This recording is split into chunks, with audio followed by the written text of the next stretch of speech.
My name is Eleanor Connor, and I'm 32 years old.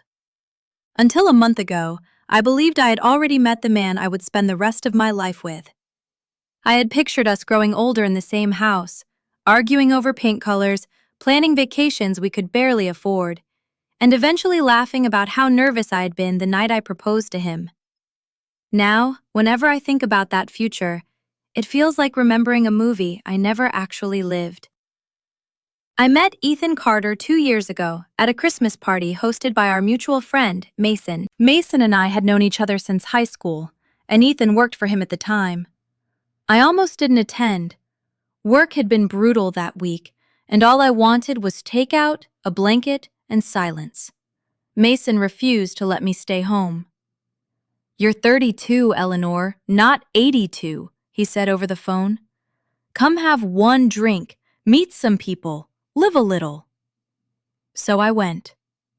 The house was glowing with warm lights, fake snow decorated the windows, and Christmas music played beneath the noise of too many conversations. I felt awkward the moment I stepped inside. Then Mason spotted me and dragged me toward the fireplace. That was where Ethan stood. He had one hand wrapped around a glass and was laughing with a group of coworkers. When Mason introduced us, Ethan smiled at me like I was the only person in the room. "Eleanor," he repeated. "That's a beautiful name." It was such a simple thing to say, but I remembered it for years. We talked almost the entire night. He asked about my job, my obsession with hiking trails, and why I preferred fishing to crowded beaches. He laughed at my worst jokes and remembered details I had mentioned only once. Before I left, he walked me to my car and asked for my number. Our first date was at a small burger place near the river. Nothing expensive, nothing dramatic. Afterward, we walked through the park until the lights came on and the temperature dropped. Ethan shoved his hands into his coat pockets and looked at me. "I don't usually feel this comfortable around someone so quickly." I smiled. "Maybe you should be worried." "I think I'm willing to risk it." That was Ethan in the beginning. Warm, playful, attentive. Within a few months, we were officially together. A year later, we moved into a small house just outside the city. The lease was in my name because my credit was better, but I never thought of it as my house. It was ours. At least, that was what I believed. The only person who never seemed happy about our relationship was Ethan's younger sister, Sophie. The first time I met her, she looked me up and down before giving Ethan a strange smile. "So this is Eleanor." "Not nice to meet you. Not welcome. Just that." At one of the first family dinners I attended, Sophie tilted her head and said, "Ethan, you really went for the low-maintenance type this time." Everyone laughed awkwardly. I forced myself to smile, even though the comment stayed with me all night. After that, the small insults kept coming. If I talked about a hiking trip, Sophie would yawn and say, "How thrilling, 6 hours of staring at trees." If I mentioned a fishing weekend, she would laugh. "You two really know how to keep the romance alive." But the comments that bothered me most were the ones about Melissa, Ethan's ex-girlfriend. Sophie brought her up constantly. "Remember when Melissa surprised you with that Cancun trip? Melissa always knew how to make birthdays exciting. Melissa would never wear something that plain." Ethan usually laughed or changed the subject, but he never told Sophie to stop. One night after we got home, I finally asked him directly, "Does Sophie hate me?" Ethan looked up from his phone. "What?" "She's always making comments. She compares me to Melissa every time we see her." He gave me a tired smile and pulled me closer. "That's just Sophie. She teases everyone."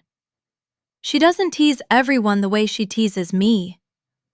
"You're overthinking it." Then he kissed my forehead, and because I loved him, I let the conversation end. That became a pattern. Every warning sign came with an explanation. Every uncomfortable feeling became something I was supposedly imagining. Despite Sophie's behavior, my relationship with Ethan continued moving forward. We split the bills, planned trips, and spent quiet evenings cooking dinner together. It wasn't wild or dramatic, but I thought that was what real love looked like. Stable, safe, certain. After 2 years, I decided I wanted to propose. I didn't care that tradition said the man should ask. Ethan was the person I wanted, and I believed I was brave enough to say it first. I secretly spoke with his parents. His mother cried before I even finished asking for their blessing. His father hugged me and said, "You already feel like family." I bought a ring and hid it in the back of my desk drawer.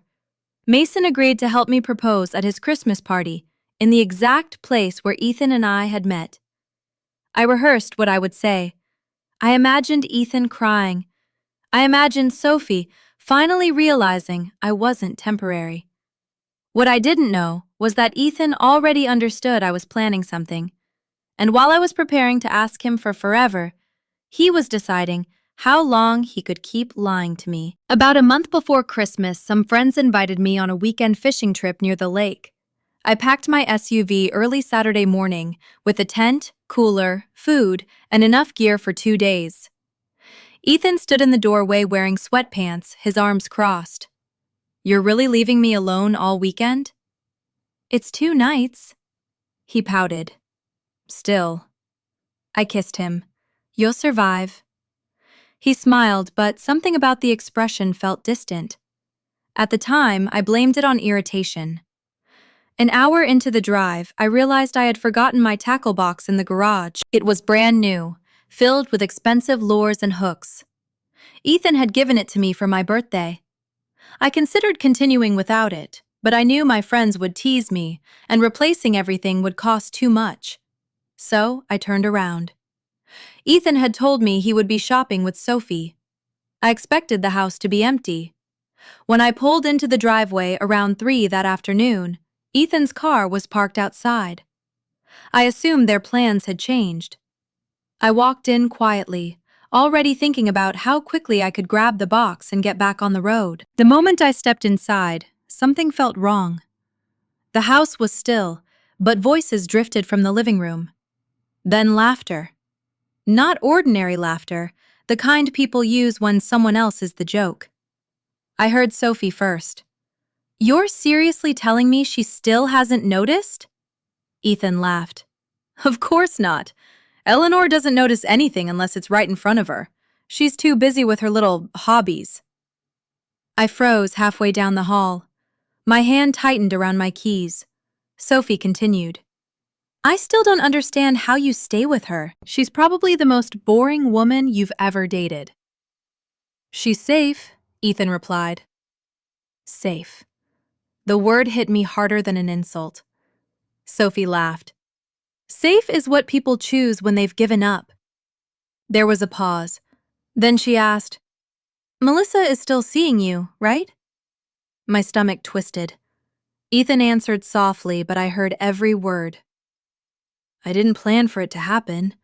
Melissa and I started talking again, and it just happened." Sophie sounded delighted. "And?" Ethan laughed under his breath. "And she's different, exciting." Another pause. In bed, Eleanor doesn't even come close. For a second, the hallway seemed to tilt beneath me. I could hear my heartbeat pounding in my ears. Sophie lowered her voice. "Then leave her." "I can't yet." "Why?" "I think she's planning something big for Christmas. Probably a proposal." They both laughed. "I don't want to ruin it before then," Ethan added. "I'll figure it out afterward." I stood there in silence, holding the keys to a house where the man I loved was laughing about betraying me.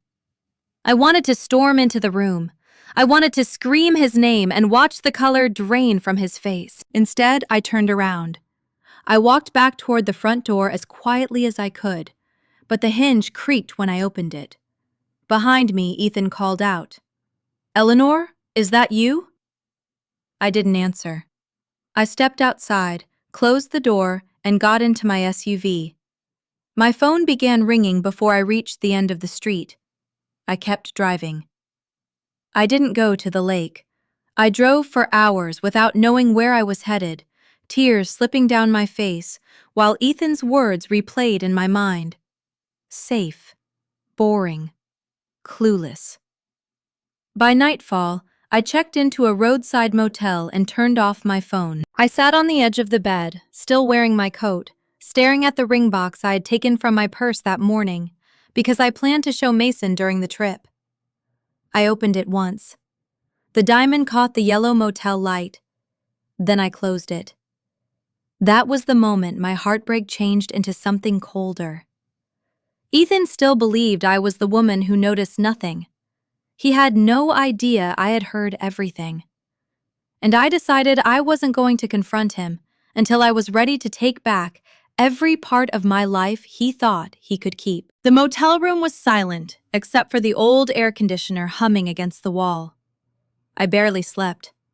Every time I closed my eyes, I heard Ethan laughing again. Eleanor doesn't notice anything. She's safe.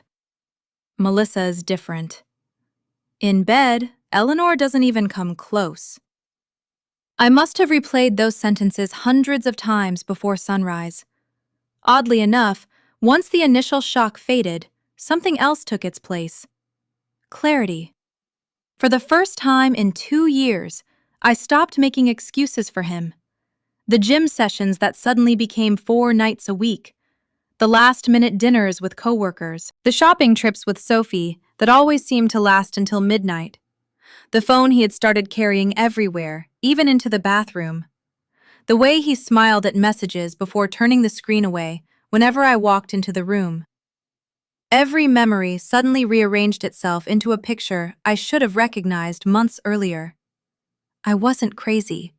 I wasn't insecure. I had simply trusted the wrong person.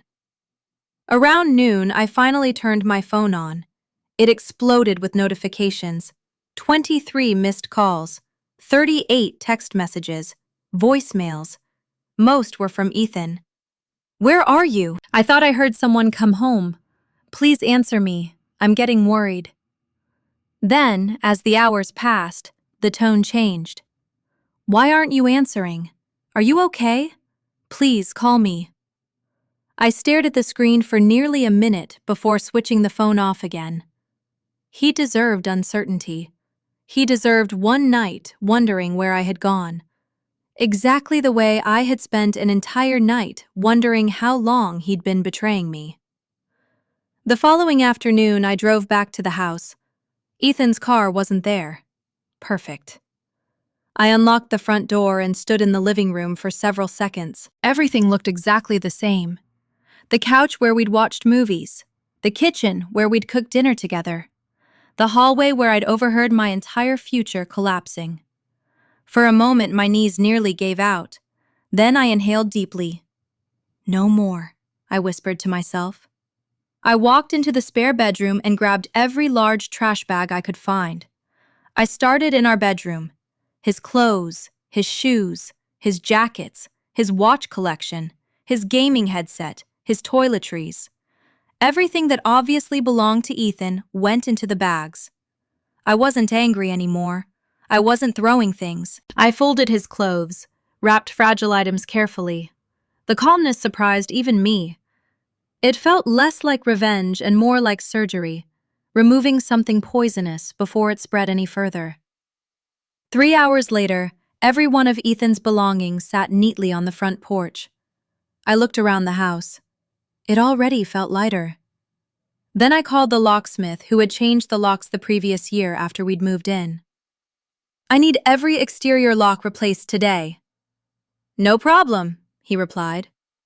Within an hour, every key Ethan possessed had become useless. As the locksmith packed his tools, he smiled politely. "Everything okay?" I managed a small smile. "It will be."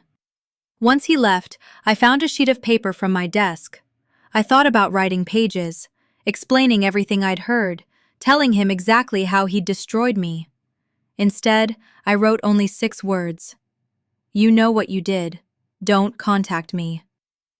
I taped the note to the front door. Nothing else needed to be said. As I locked the door behind me, I realized something.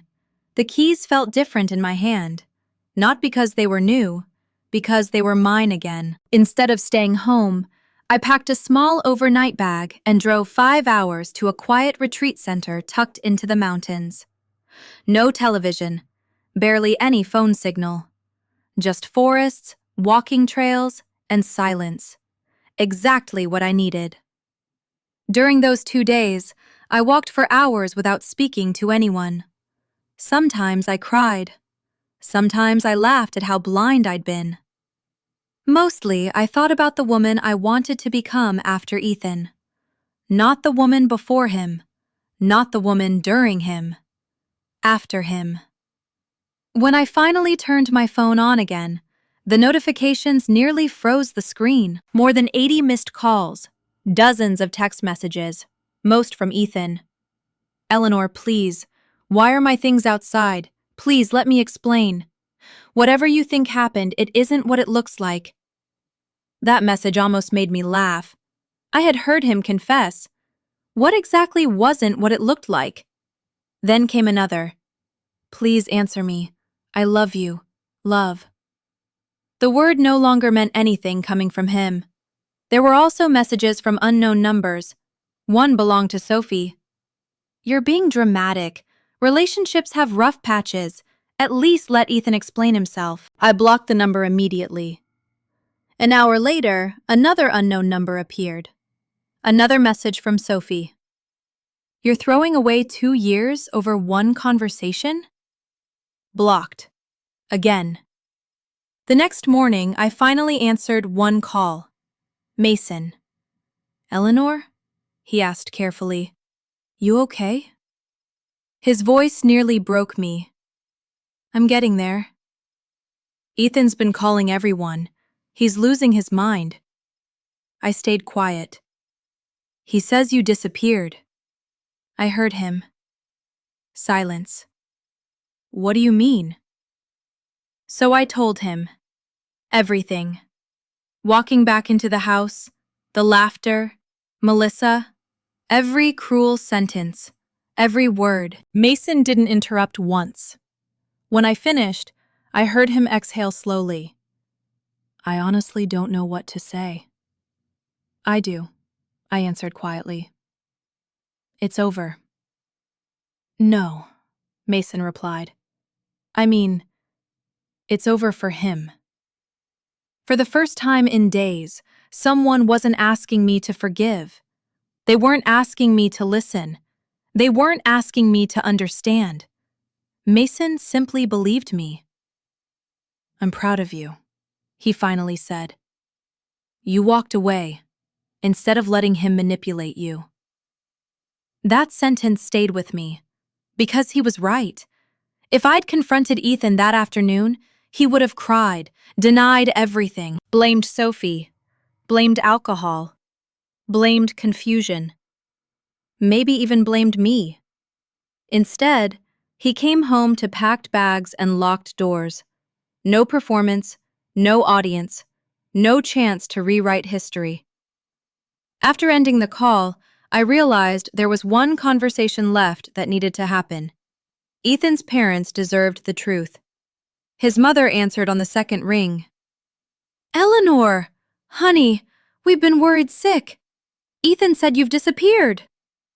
I closed my eyes. I need to tell you what really happened. For nearly 20 minutes, I repeated every word I'd overheard. I didn't exaggerate. I didn't soften anything either. When I finished, the line remained silent. Then I heard her crying. "No. Oh, sweetheart. He couldn't have—" Before she could finish, Ethan's father took the phone. "Tell me everything again." So I did, word for word. When I reached the part about Melissa, his breathing changed. By the time I finished, his voice had become cold. "I'm ashamed." He paused. "Not of you." "Of my son." I felt tears gathering again. "I'm sorry." "No," he interrupted gently. "You have nothing to apologize for." Another silence. Then he said something I never expected. "You've treated our family with kindness from the day we met you. What Ethan and Sophie have done is unforgivable. They'll answer for it. I didn't know exactly what he meant, but for the first time since everything fell apart, I finally felt like I wasn't carrying the truth alone. My conversation with Ethan's parents changed everything. I hadn't called them hoping they would take my side. They were still his parents. Part of me expected denial, excuses, or the familiar line that every family eventually uses when one of their own is caught doing something unforgivable. Instead, they chose honesty. For the next few days, I heard almost nothing from Ethan. Not because he had finally accepted reality, because I'd blocked every number he tried to use. Unknown numbers, work phones, friends' phones, even social media accounts I had forgotten existed.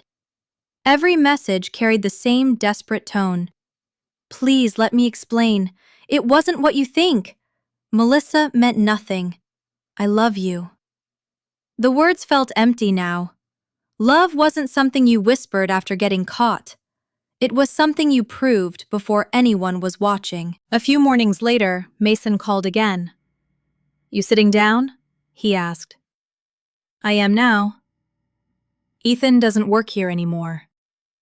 I blinked. What? I fired him. For several seconds, I couldn't find the right response. Mason, you didn't have to do that because of me. I'm not doing it because of you, he answered firmly. I'm doing it because I don't want someone like him representing my company. Character matters. He lied to you for months, then mocked you behind your back.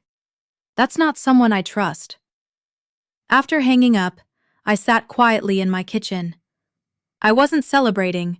I wasn't smiling. I simply realized something important. Consequences had finally caught up with him. By the end of that week, mutual friends began reaching out.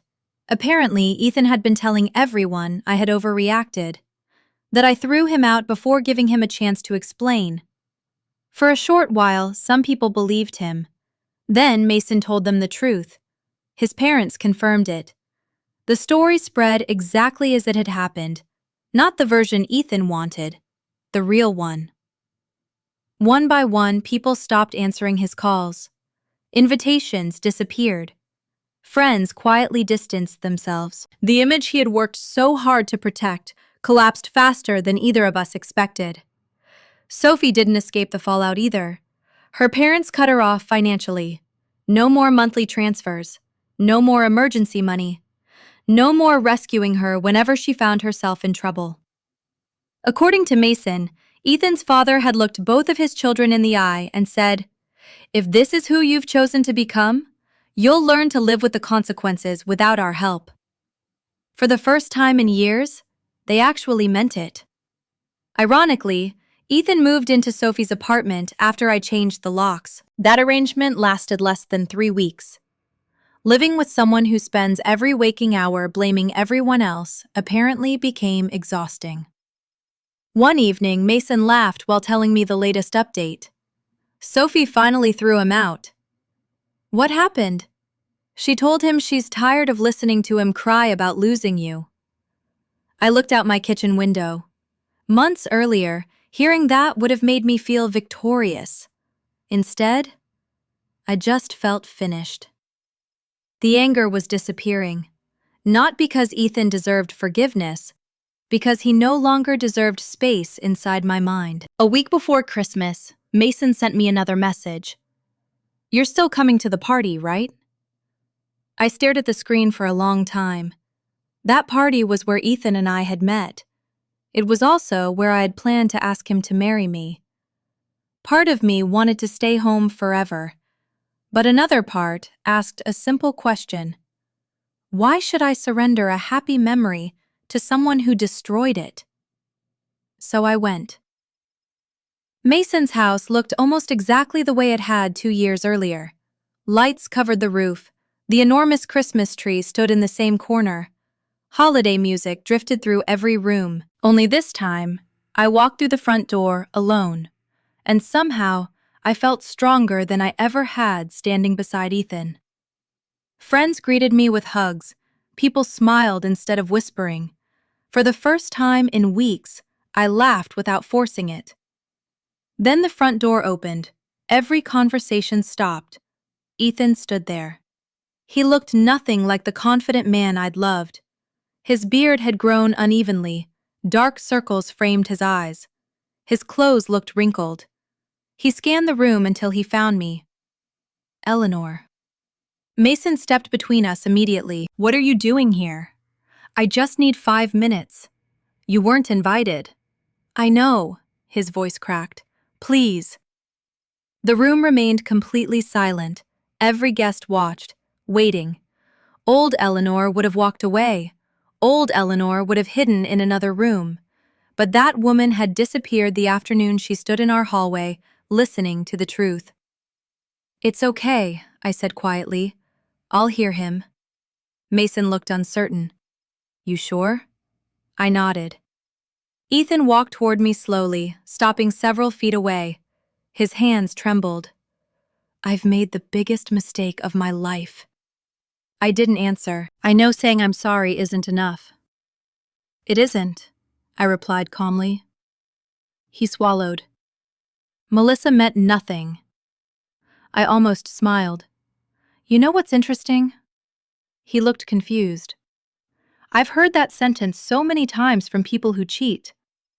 His shoulders dropped. I was stupid. You were cruel. I wasn't thinking. You laughed. He closed his eyes. Eleanor. No. My voice remained calm. You don't get to interrupt now. The room stayed perfectly quiet. I looked directly into his eyes. Were you thinking about love when you called me boring? He said nothing. Were you thinking about love when you told Sophie Melissa was better in bed?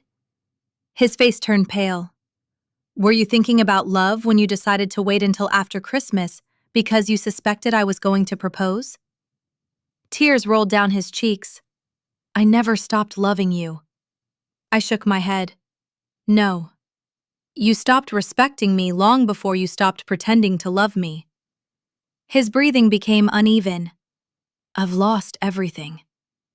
My parents, my job, my sister, my home. Please.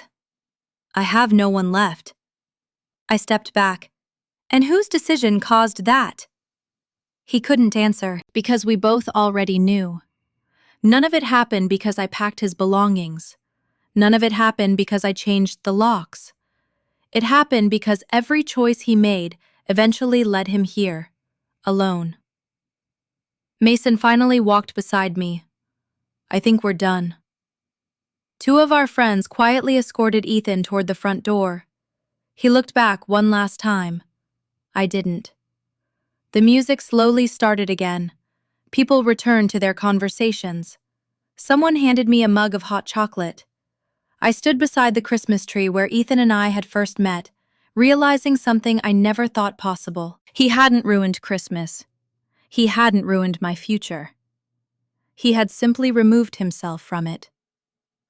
That ring stayed in my desk for several months before I eventually sold it. I used the money to take the solo hiking trip I'd postponed for 2 years because Ethan never wanted to go. Standing at the summit, watching the sunrise paint the mountains gold, I finally understood something heartbreak had spent months trying to teach me. Losing someone who lies to you isn't losing your future. It's getting your future back.